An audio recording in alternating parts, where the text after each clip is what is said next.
Welcome back to the Chicago Tribune's Bear Download here from the owners' meeting in Orlando, Florida. I'm Dan Wiederer, joined by Brad Biggs. Brad, obviously a very slow and quiet morning here on the Bears beat. Just a signing of an elite Pro Bowl pass rusher in Jared Allen, 4 years. Looks like $32 million with $15.5 guaranteed. Yeah, I think that makes it probably a 2-year deal for Jared Allen. He's 32 years old. He'll be 32 next week, April 3rd. He's 2 years younger than Julius Peppers. I look at it probably as a 2-year deal for them right now, adding a player to the roster at a position where they had a void right now. They did not have a proven pass rusher. They're preparing for a draft in 6 weeks that's short on proven edge rushing talent. So they filled a big hole, and they filled it in a big way. One of the questions you have to ask with Jared Allen is just how much does he have left in the tank, and just what kind of role do the Bears foresee him taking on with the snap count? What is the workload that he can handle at his age?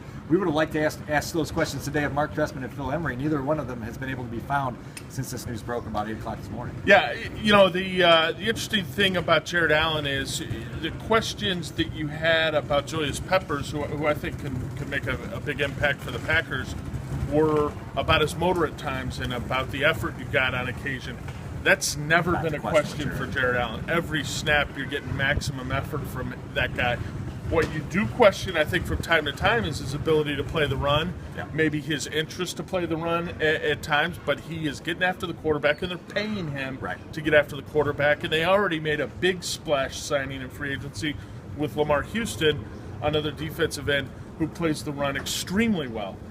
So they got something they didn't have, and it's something that they different than what they had last year. Jared's a high-energy guy, and when he's rolling, he can really lift an entire defense. Now, one of the questions I have going forward, for a guy with this big personality in a locker room that still includes Charles Tillman and Lance Briggs and guys who have been around forever and feel like sort of the rulers of that roost, how will that assimilate? How will the gelling process there work? Well, I think those guys have been around long enough to know that they needed a player with the skill set of a Jared Allen in the locker room, and they're probably going to wrap their arms around that and give it a big bear hug.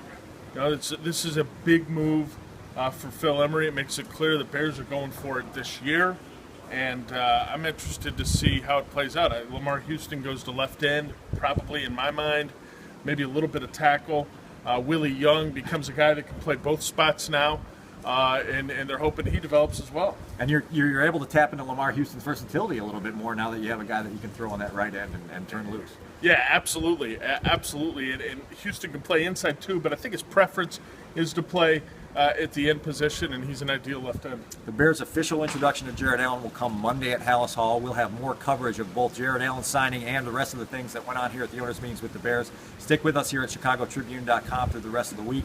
For Brad Biggs, I'm Dan Wiederer. We'll see you later.